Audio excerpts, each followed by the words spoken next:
There we go. All right. Good afternoon, good evening, morning to some.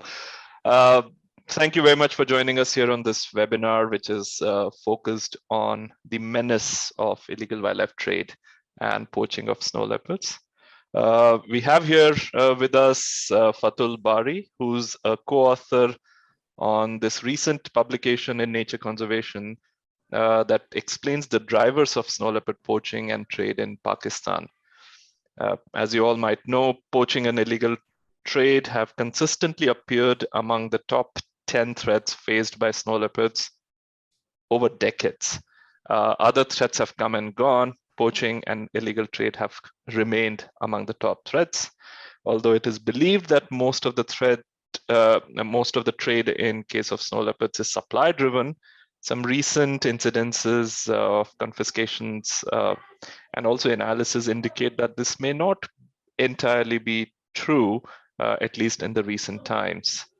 The bigger challenge with illegal wildlife trade in general, and in case of snow leopards to be particularly, is that detections are typically low and detection probabilities are mostly unknown.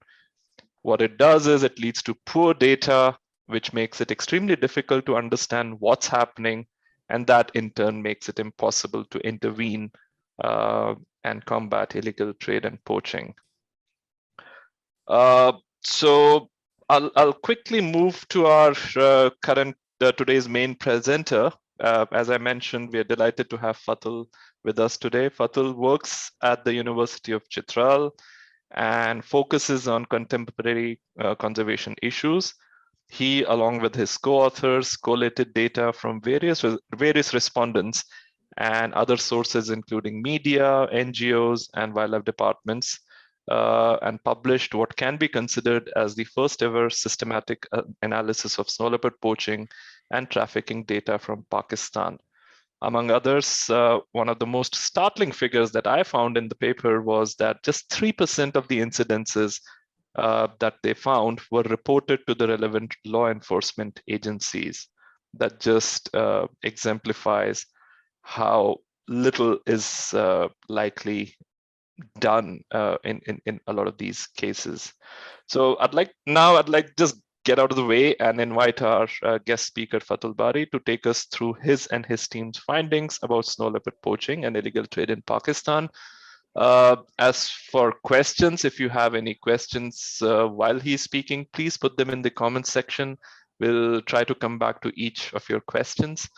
If not, you can wait for his talk to be over, and then we can come back to you for specific questions. Fatul, over to you, please. Thank you very much, Kosta. Thank you everyone for joining us today. And as Dr. Kostov pointed out, that this presentation is largely based on the data presented in our collaborative paper, which published in March this year. And I will be going through that data.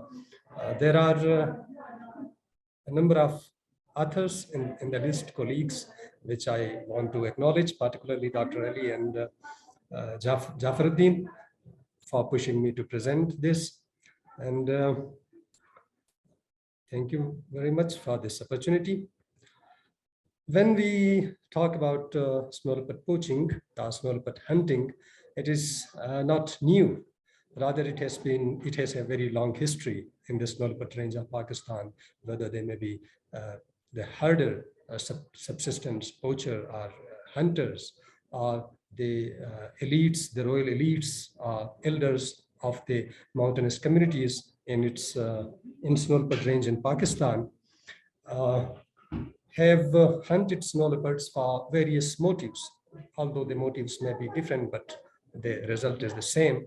And similarly, in the late 19th and early 20th century, the British big game hunters, they were also involved in snow leopard hunting, and with the possibility that there were also export, because the items, the stuffs and hides were a very coveted item amongst the European elites of that time.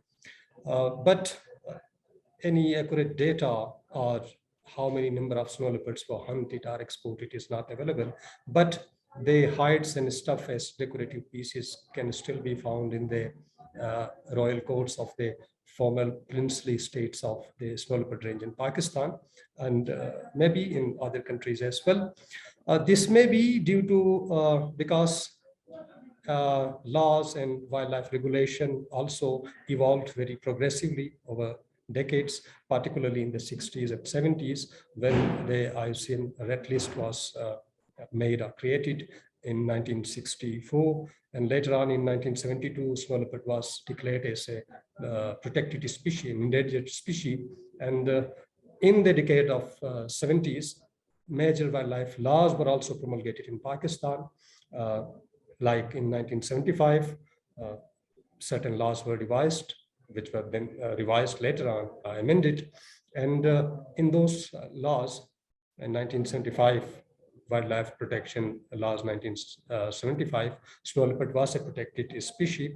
And similarly, CITES were also established in 1973, but it came into force in 1975. Subsequently, Pakistan and many other countries became parties to it in 1976. And we have international seizure records since 1989. That's why the data before the time is not currently available with us. But some reports or some stuff and other things can be found in some areas and in some hunting books, etc. The first report we have from Pakistan was prepared by Dr. Javed Khan, who investigated the issue, mainly focusing the big cities of Pakistan, and contributed to the fading footprints, the traffic report for which came in 2003. Actually, he prepared two reports in 2002 and 2006, but the 2002 report can be found in the fading footprints. So according to that data, at that time, he reported around 11 or 10 snow leopards which were in trade inside Pakistan. And after that, we have a major source on this thing, on snow leopard trade. That is the report which published in 2006, an ounce of prevention, which indicates that around 22 to 23 snow leopards are being hunted, poached annually from Pakistan, which is actually a large portion of its population. But in the data presented, which is based on largely on expert surveys, experts of snow leopard in Pakistan, seizure records are very low. And the cases which prosecuted or which reported to the media are also very low. This is a major problem, that how things are going on and they are actually out of sight from the law enforcement agencies or seizure records, etc.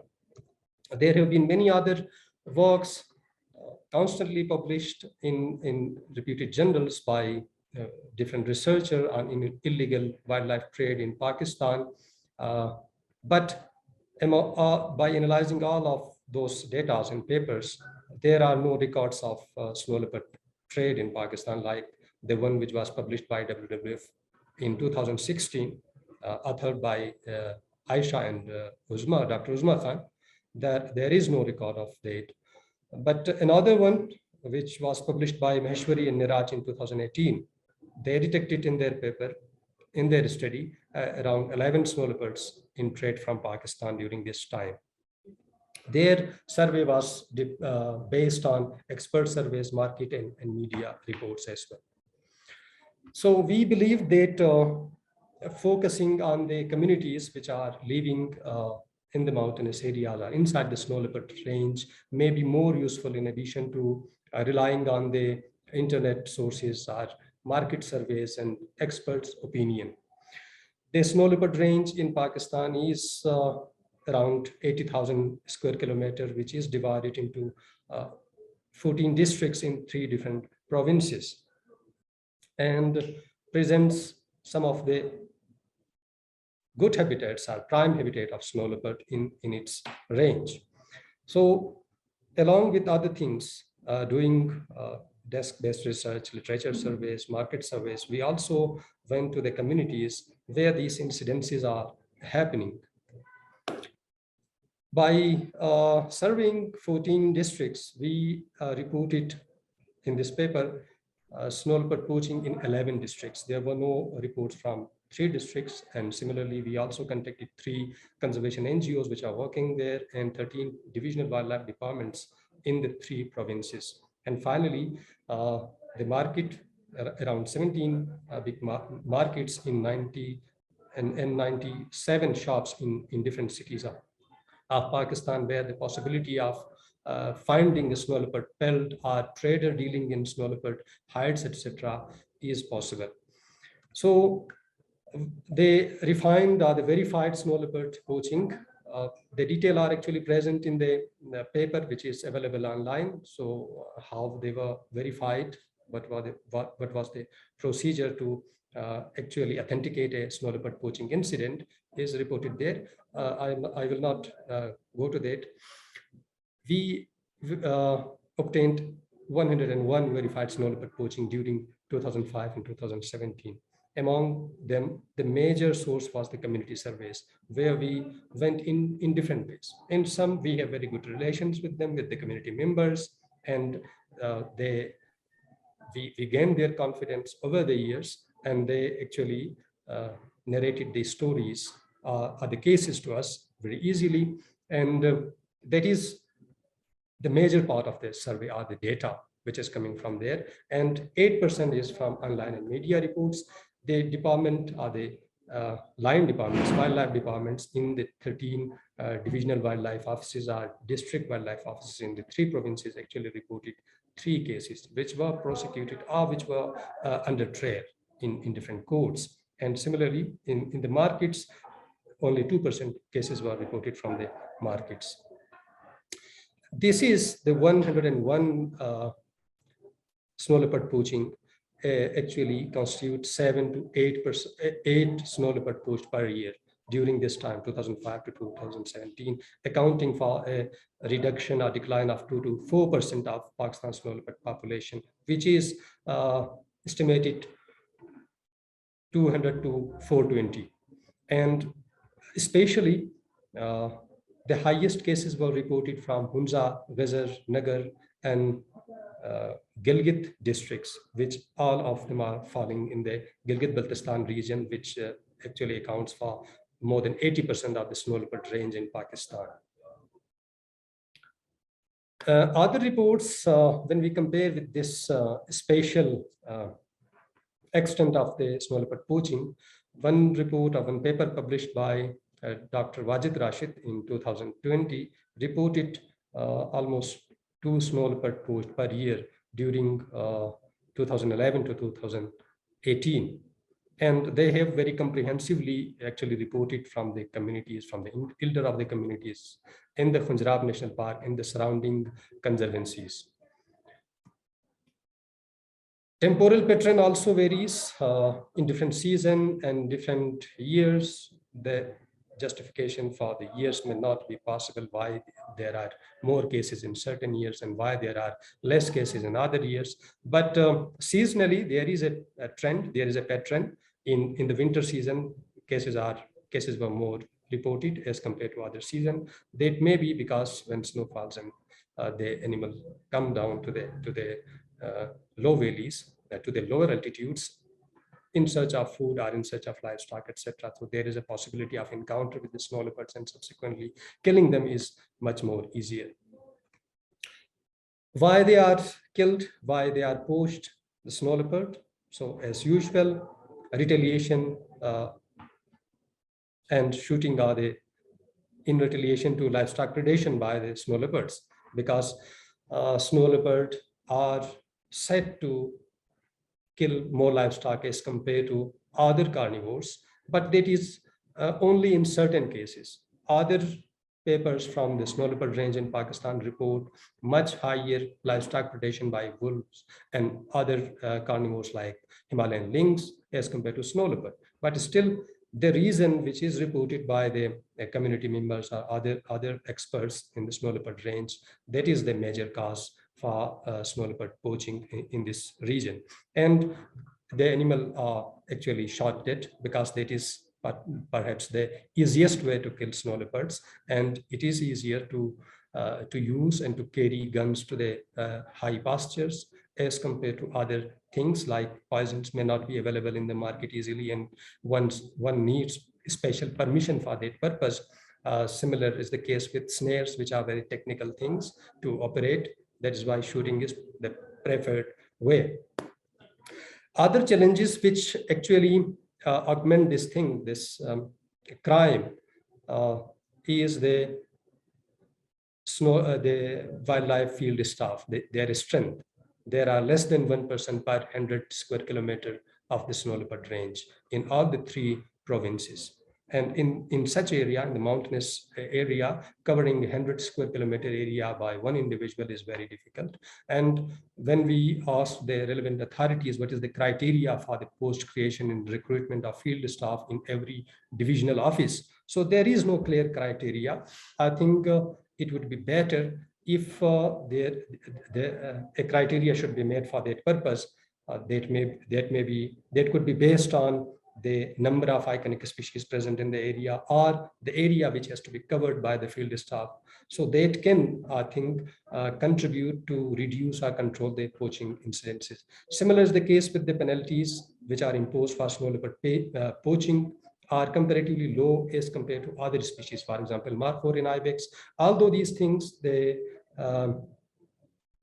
penalties are revised from year to year based on certain criteria available with the relevant departments, but it is low as compared to for snow leopard as compared to other prey species.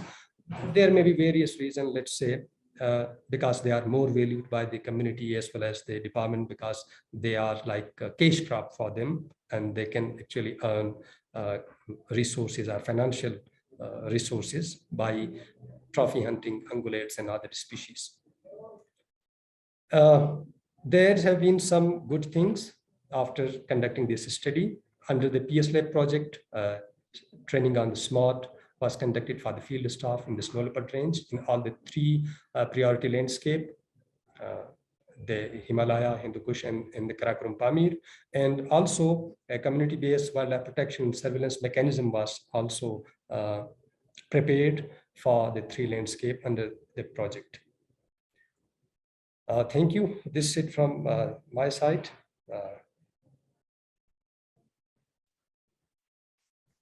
Thank you, Fatul. I mean, some shocking images and even more shocking and surprising, if I may say so, updates about the status. Truly, what intrigues me, and I mentioned it earlier, is that just 3% of the incidences got reported to the law enforcement agencies. Shows us, that there's a standard saying amongst the IWT, illegal wildlife trade community, is that you only see the tip of the iceberg. Now, how small that tip of the iceberg is, you've just showcased it here. Thank you very much for that very nice and detailed explanation into the situation. I'm just going to quickly run to the comment sections. We have quite a few questions already. I'll go with the first question by Neil Mukherjee. Neil's asking, does the data of reporting truly represent the actual extent of poaching across the decades? And part 2 of the question is, how can national and international laws and law enforcement help to challenge poaching? Are financial penalties a viable deterrent? The 3 parts, Fatul. So maybe the first one is, how well the data represents the actual extent. What's your take on that? That is surely not exclusive. We cannot say that it is all the data or all the poaching incidents are reported here in this presentation or in this paper. because it is very difficult to obtain data on this thing, because there are many fear of penalty or prosecution or any other thing, and are simply you cannot gain confidence of the reporter or the Sure. member. Sure. So there is always difficulty, and it is very much problematic. Of You course. can actually wrongly inflate the data or reduce it due to your methodology, how you are going to collect the data. So that is one thing. What is the other part of the question? The other part of the question was, oh, there are actually many parts. Hold on. How can national and international laws and law enforcement help poaching, to challenge poaching? I think if I may say so, Neil, you've answered your question yourself here. There's definitely a lot that international laws and law enforcement can help. But Fatul, if you have anything else to add, please feel free. I think, they can help, but with coordination and cooperation between the regional countries, as well as between the different federating units within a country. Let's say we have wildlife laws and regulation, but the snow leopard landscape or the snow leopard range in Pakistan falls in 3 different provinces. So all of them have actually different wildlife laws or penalties for snow leopard poaching is different in different region. So one of the thing is at least we have to make them the laws similar in all the landscape, at least within one country.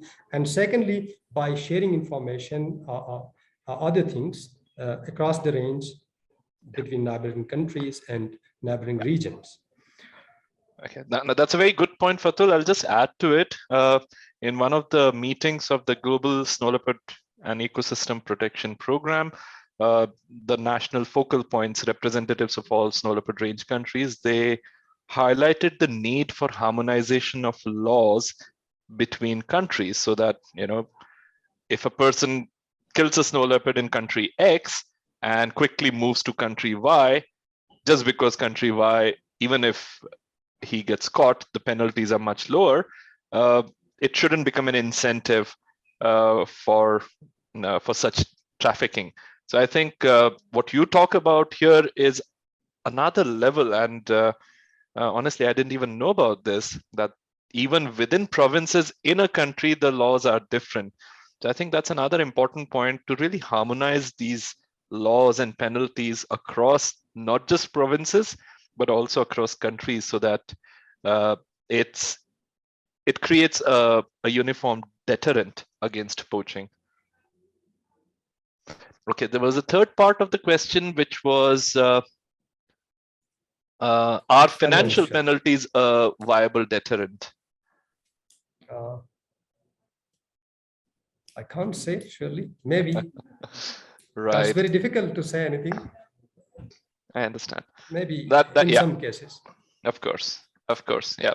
You might have someone who has a lot of money who might just buy it, right? Just, you know, buy out because the penalties which are actually mentioned in the wildlife laws are much lower than the base price which is offered to the poacher for snow leopard pelt or hide. So it is easily one, if with intention of selling it in the international market, so it is easier to go with the financial penalty.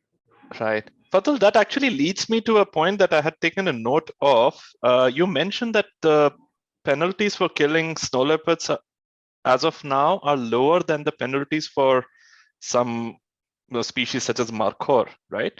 And you highlighted that it's probably because of the price tag that's attached on the markhor as a trophy, as opposed to a snow leopard. So I'm just curious to know how viable and feasible is tourism as a model in Pakistan and parts of the snow leopard range in Pakistan, and are there any efforts being made? Well, that's one of the many means people are looking at to make a direct connection between conservation and economic benefits, right? So is there any any possibility, or are there any initiatives that mention or that look into tourism as a means to at least link some economic value to it? In the snow leopard and ecosystem, the PSLab program, they have actually initiated this thing, the Fantastic. ecotourism, to provide some financial resources to the communities instead of going with the traditional trophy hunting program. But because it is a very long process, or we have to go a very long way in order to achieve that instead of the trophy hunting. That's why people are not considering it yet at this time. Right. But I think finally we have to go to that model. Because the initial purpose of trophy hunting was also to safeguard or to protect the snow leopard as well, or I understand. overall wildlife, not only one species. Of course, of course. Excellent, excellent. Thank you, thank you. I have one more question from Neil, which I've missed, but I'll come back to it. Here's a question from Sibyl. She congratulates you on your work, especially with the research with communities. She's asking, considering retaliation is the main issue, are authorities considering insurance schemes, I might add, or other compensation programs or other programs which offset the losses that communities face with depredation? Yeah, in certain areas, for example, as I know, in the Gilgit-Baltistan region, they are going to implement a unified insurance program for the whole snow leopard range. But in other parts, like in the Khyber Pakhtunkhwa, in Chitral, and in the Azad Jammu and Kashmir, in Neelam Valley, I think they are a bit late in this regard. In the nascent stage, let's put it like this. There are certain initiatives by conservation organizations like Snow Leopard Foundation and others, but those are actually individual for every valley, not for the whole landscape. Okay, excellent. Okay, I have a very interesting question from Justine. She's asking, can you please share any of the stories shared by community members? She's curious if reports of depredation being high or the cats come back several times, what's basically driving them to hunt the snow leopard down, or if there are other anecdotes of the interaction before the cat is killed. Any story that you might recollect at this point in time that the community members may have shared with you? In one such case was reported back in 2007, I think, in the Punjab Valley area, where the snow leopard was constantly coming back to the village and was killing snow leopards. And that was captured by the authorities and was released in the national park in some safe area. But again, some other day, it returned to the same village and was Okay. All right. Yeah. So repeat offenders, basically, and then people lose their patience with them. All right. Okay. Thank you. Thanks very much. I have a question from Tarun Verma. Can you highlight on how data between the Okay, it's asking, as you're both traversing on the snow leopard in bordering zones, can you highlight on how data between the two on poaching and IWT are addressed or maintained? If you don't mind, Fatul, can I take this question? Why not? Sure. Okay, thank you. So Tarun, I will come back to this point. In fact, I have about 5 or 6 slides to share with you. So the Global Snow Leopard and Ecosystem Protection Program, on the instance of the governments of all the 12 countries, has set up an international collaborative database of incidences and confiscations and reports of poaching, illegal wildlife trade in snow leopards. We have roughly 400 incidences reported so far, which include, in fact, a fourth of them are actually reported by Fatul and his team. But what it does is it allows a neutral place for this database to come together and allows a lot of border agnostic, country agnostic analysis to be done. And we are working on a preliminary analysis based on this data set that our partners, including of course Fatul and the Environment Investigation Agency, Wildlife Protection Society of India, the Wildlife Crime Control Bureau in India, Interpol, and various other partners have generously shared, and of course Traffic have shared. So we do have that melting pot where all these these data sets converge, and it allows us to understand it slightly better.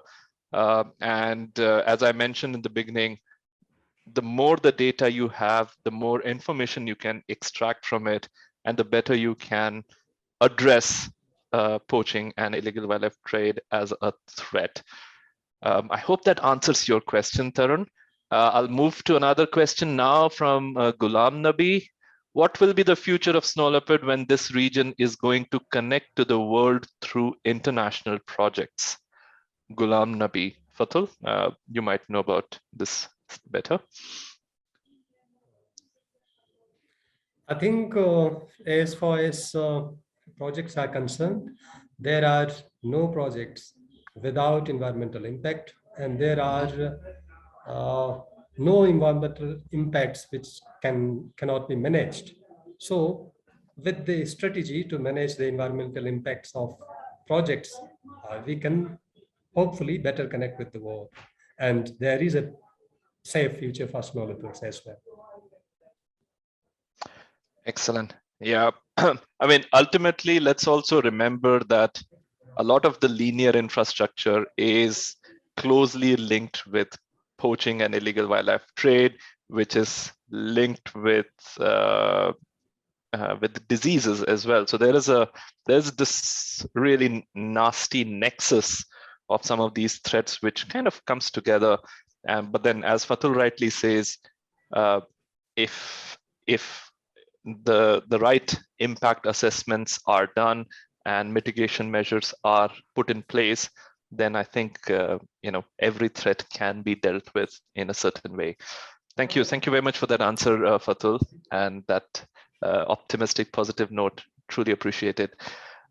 We have a question from Hussein. The Snow Leopard Foundation has started ecotourism. Oh, okay, that's an answer to Neil Mukherjee. Thank you, Hussein, for answering Neil right there in the comment section. Sami is asking, what can be done to stop the buyers from buying exquisite fur and high valued bones, because these are the people and their money encourages poachers to hunt for snow leopard? That's a very good question. In fact, in retrospect, if we can also put it this way, that I mean, yes, people get agitated by depredation, and then they kill a snow leopard, but then they start looking for a market.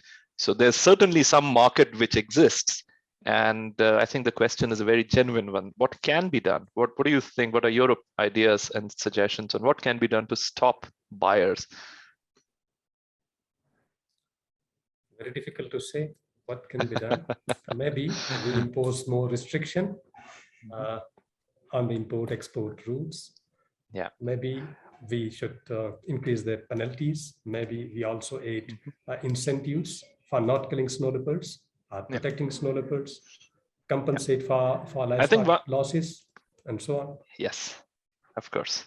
Absolutely. If I may just add, Fatul, maybe awareness. There's no alternate to awareness, and there's never too much of awareness.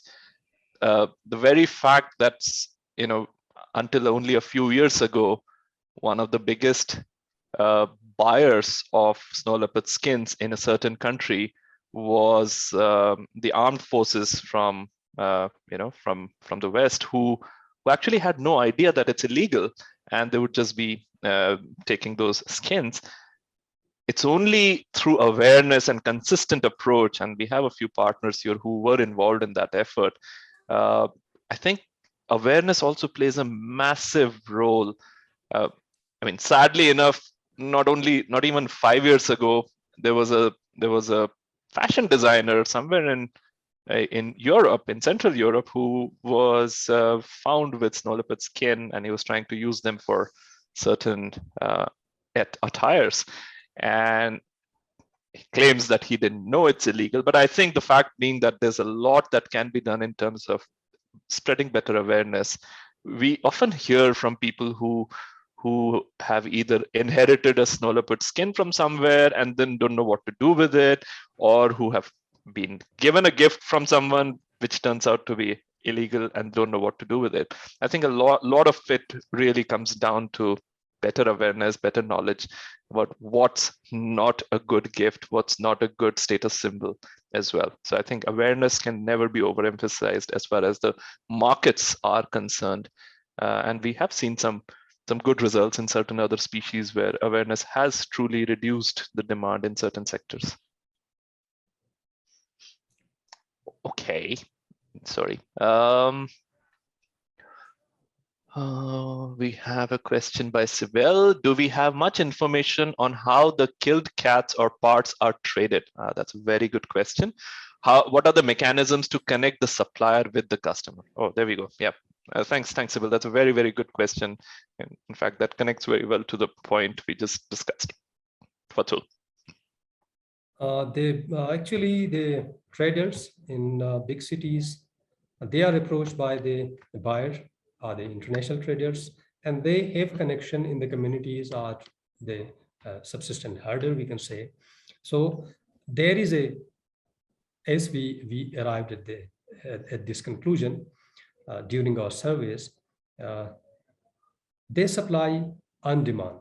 You have to pay something to the middlemen, which are actually earning much of the value of the snow leopard pelt as compared to the initial hunters or the subsistence hunters. So then they on demand, they can supply. And there are, as we found, routes to the Gulf and to China, as well as to Afghanistan, because the border of Pakistan is very porous from all these sides. There may be some routes to India as well. I don't know for sure, but with Afghanistan and with China, there are routes where people still travel and used to travel in previous days. Sure. So these are the routes from where they come and go to Pakistan, because through air or through sea traffic, that is not possible currently to transport these things. That's why one of the reason we have low seizure records as compared to previous years. That's very interesting. Thank you. I have a question from Tarun, which I'm sorry I'm unable to comprehend. I'll request Tarun, why don't you please switch on your mic and ask that question directly? Might be easier. Socioeconomic cultural dimension. Yeah, I think Tarun is asking about the, let's say when we compare China and Pakistan or other countries where snow leopard parts are used as traditional medicine. So no such use is found in Pakistan. But here, snow leopard hunting or poaching is due to some other cultural aspects. Let's say that's a sign of bravery or just to show their sportsmanship. People used to kill snow leopards. And finally, when they are killed, so there is always a possibility for trading it. Ultimately, all of them, whether they are killed for in retaliation to livestock protection or any other reason, finally they are entering into the wildlife trade. Because when someone is actually presenting some money for, maybe let's say that's initially nothing, or the reason or the motive is not financial for the hunter or for the poacher, but finally it is entering into the trade. So these things, the economical, cultural dimension, a socio-cultural dimension may be different from one country to another country based on their traditions, etc. So in Pakistan, as this picture right in front of the presentation, it was not initially killed for trading in the international market, rather just to show its, let's say, sportsmanship. Intriguing. Thank you, Fatul. That's a very important point. We'll take one more question. which is okay, by Neil. Do you have local wildlife rangers who can protect the snow leopards as well as conservationists doing research to help preserve them? I think it's a yeah, you can give an answer to that straight away. Please go ahead. Yeah, there are snow leopard ranger, field staff of the wildlife, as well as community workers or community conservation worker who are actually trying to protect snow leopards. But the challenges are also there. So actually things are evolving with each other, are co-evolving. The ways to protect snow leopard are the conservation measures which are taken, and the measures which are taken by the poachers and wildlife traders. So you have to actually keep the rangers and wildlife field staff updated every time, like the people in the PSLab project have carried out the smart training for them in order to control the poaching and trade of illegal wildlife trade. Let's say that may be a very useful thing today for protection of snow leopard and other allied species. But tomorrow what happens? We don't actually know. So we have to actually move on with things which are happening on the other side of this practice. Excellent. Thank you, Fatul. And I think we had a good question by Neil, but thanks, Sybil, for responding to that. So what I'll do is now I'll take 5 minutes of your time to quickly run you all through what the GSLIP program is doing, and just give you a brief intro to the illegal wildlife trade database curated by the Global Snow Leopard and Ecosystem Protection Program. So to be honest, as Fatul also mentioned, and I hinted it briefly, all the snow leopard range countries provide the highest level of protection to snow leopards in their national legislation, and they all are parties with the CITES, which is Convention of International Trade in Endangered Species, that provides high level of vigil against international trafficking. However, illegal trade still happens, and as I mentioned earlier, poaching and illegal wildlife trade have continued to be listed as one of the primary threats to snow leopards. Although new threats have come in, as we know, illegal wildlife trade continues to remain one of the key threats. So much so that the poaching for attempted trade had continued despite lockdowns and border closures. What you see here is a skin that was confiscated by the Kyrgyz border security just about, I think, a few weeks ago, when someone tried to smuggle it to a neighboring country. And there was a similar incident a year ago, another incident a year before that. And so there's almost like a periodicity with which these get captured. As Fatul has very nicely explained what's driving this trade, there were some very good questions in the comment section, and I think one of the key drivers in terms of the markets, or one of the main markets, is fashion, decor, and some sort of perverted, sorry for saying that, status symbol. The show of snow leopard skins as a symbol of status is agnostic to the countries. It extends from the westernmost to the easternmost parts of the snow leopard range.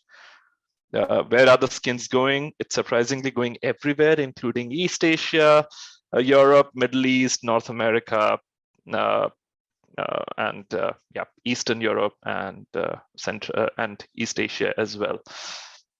The Bishkek Declaration of 2013, which was endorsed by the governments of the 12 snow leopard range countries at the highest level, also calls for firm action to stop poaching and illegal trade by adopting comprehensive legislation, improving law enforcement, and enhancing collaboration. These are the 3 points, if you may have noticed, were key ingredients or the key takeaways from Fatul's presentation. In fact, when in 2017, the range country governments came together for the second international summit, they endorsed the second Bishkek Declaration, which noted explicitly the need to create a national and regional wildlife crime database and to strengthen the networks to effectively share such information and tackle poaching and illegal wildlife trade. And it's heartening to know that the effort we just saw shared by Fatul and his, which is jointly collected by him and his team, is a testimony to. Oops, sorry. Is this on the way? Yeah, is a testimony to that collaboration and that initiative taking place. We have this impeccable database from Pakistan already. Now, the reason why wildlife trade data becomes important is because there's never a next to kin for wildlife to report cases. As Fatul has explained, most cases go undetected or unreported, and which is why the number of cases that you're seeing reported is never truly an indicator of the true extent of poaching. And that's where these databases that we just saw shared by Fatul, they add to our ability to use some sophisticated statistics and rigorous modeling approach to be able to quantify the probabilistic in a probabilistic framework. What's the likelihood of crime taking place? What's the likelihood of crime being detected? Because often they can be complementary to each other. Forgive me for a shameless plug here.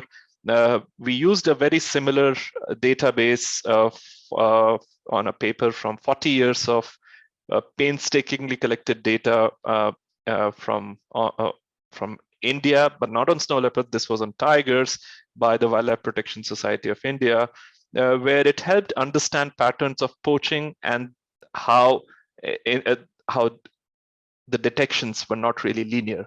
They varied across various factors.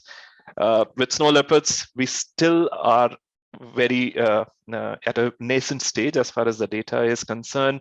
But what has happened is over the last 5 years, thanks to the outstanding support of these partner organizations, including the Snow Leopard Foundation, Traffic, EIA, WPSI, and so on, we're slowly getting close to a rigorous database which is cross-verified, which is collected from various sources. So unfortunately, it really depends. I mean, we cannot control where the data comes from.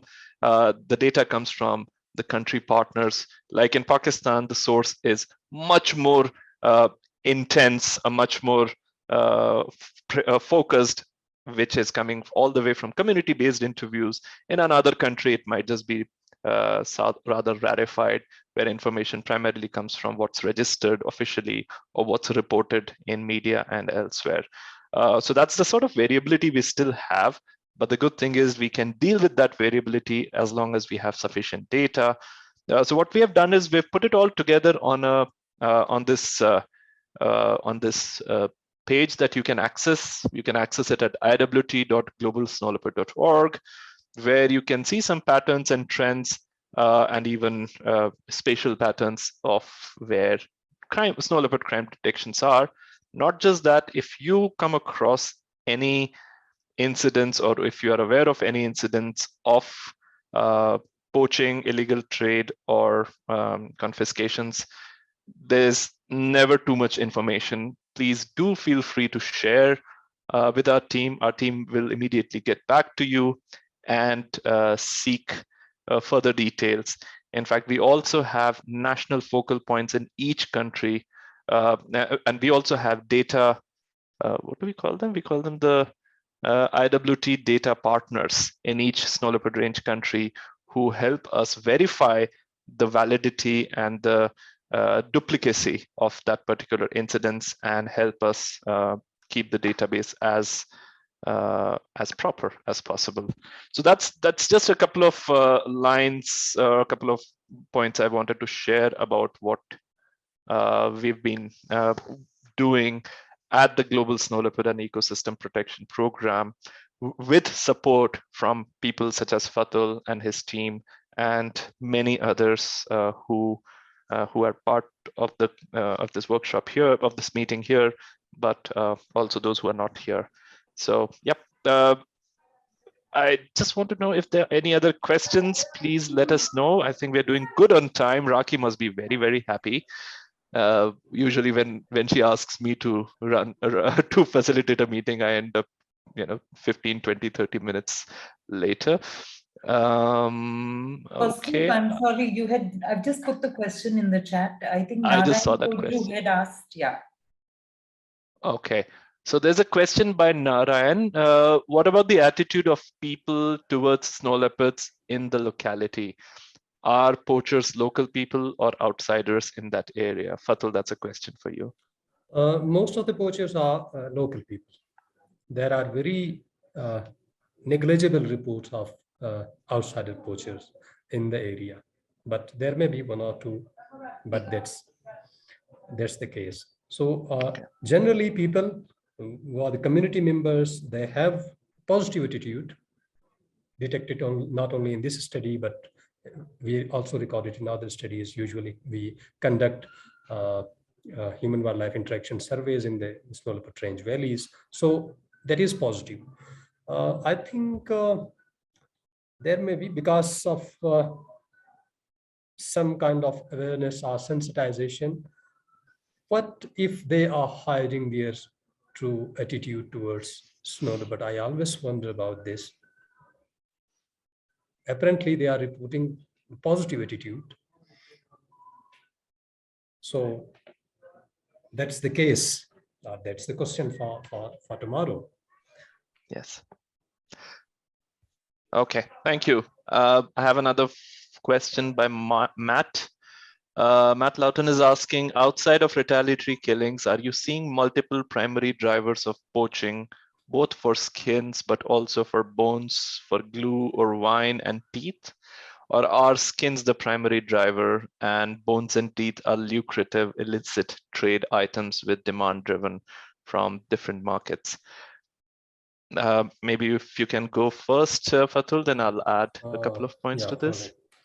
I think in the context of our study in Pakistan, skin and hides are the primary things for which people are actually poaching. But because other things like bones and other items, other parts of snow leopard are not used traditionally and culturally in Pakistan and the snow leopard range of Pakistan, but they are used in other parts of the snow leopard range. So there may be a possibility of export or smuggling to those areas for money. But initially in the Pakistani context, that's the skin only. Excellent, thank you. In fact, if you visit the web, this iwt.globalsnowleopard.org, Matt, you will see that there are some very interesting patterns and trends in other body parts being trafficked of late. However, why are they traded? What's the end market? It's still very unclear and very hazy. There was one incident, if I'm not mistaken, Sybil, please correct me if I'm wrong, where traditional medicine from East Asia was scanned thoroughly in Australia, and they found some snow leopard DNA in it. However, to say that it was because of the body parts, I don't think we can be sure, because even if a snow leopard had sprayed or defecated on a particular bush and that bush was used for that medicine, it could have still had its DNA. So we can't be 100% sure about that. But yes, that was one incident where a traditional Eastern medicine did find some traces of snow leopard DNA in them. And that was one instance, I think, in Australia that we heard of. Okay, we have one more question from Tarun. How do kids or children reflect on seeing this elusive cat? Just a curious question towards the community understanding. So Tarun, if I'm understanding it correctly, kids and children from these communities. So Right. Fatul. Yeah, Right. thank you. Thank you.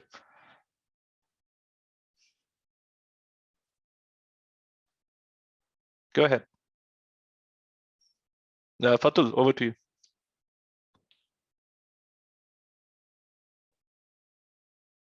Oops. Fatul, you're muted. Sorry. No problem. Please go ahead. So in the snow leopard range in Pakistan, actually, there are different communities with different culture and different history. So in each valley, there are different kind of stories, traditional stories about snow leopard, but mostly they are positive. So usually they are actually, the kids are listening to those stories from their elders. And wherever there is a possibility of sighting the snow leopards by the kids, that is probably not very positive, because for kids that is presented in a very different way. And also one important thing is the educational material which is regularly taught, besides the awareness material which is provided by different conservation organizations like Snow Leopard Foundation or WWF. They usually regularly taught environmental education in the text. That is not, I think, covering snow leopards, are not contributing in creating awareness about snow leopards. That is, I think, we should focus in the coming days.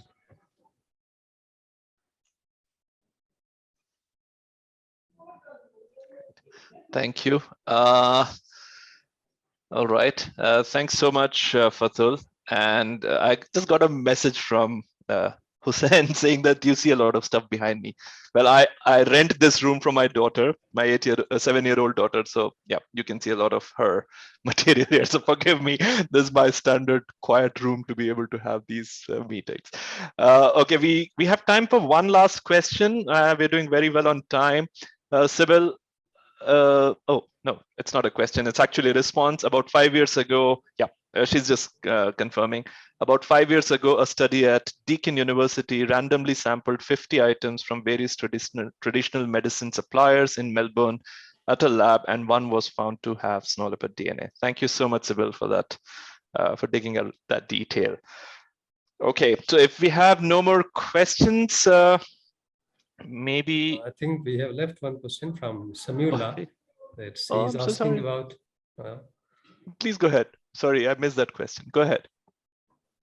I think it's not very relevant, but still, I think I'm going to read it. Of course. What Snow Leopard Network is going to protect snow leopards in Afghanistan? I think this this question is for the Snow Leopard Network. Yeah. Wait, let me just have a look. What type of efforts? Yep. So maybe I can take this one just because I represent the GSLEP program as well. So Sami Sab, to be honest, the GSLEP program does have all the 12 snow leopard range countries on board and the governments on board. We've been reaching out to all the countries for a few follow-up issues. We have so far not heard back from the current regime in Afghanistan. I think we all understand it's a difficult situation for various reasons, but yeah, at this point, I think the best we can do is hope that the country can come on board and the conservation of the species continues instead of potential risks that are likely to increase. But the strong hope is that end of the day, I think we all want snow leopard conservation, right? So let's hope things get better, they stabilize, and we are able to reconnect with the government. Once we have a better idea, we'll be able to let you know what possibilities exist and what possibilities can be taken care of. Can I add something, Christo? Of course, please, Justine, go ahead. Our SLN steering committee members also includes an Afghan national. So we are very, and with his help, we're trying to, be involved as needed, and members can get in touch with us and we can support them as needed. But and as Kostub said, through the support of GSLAB is the more strategic way, because it's through engaging governments. So we're very much trying our best, supporting teams and individuals as needed. Yeah.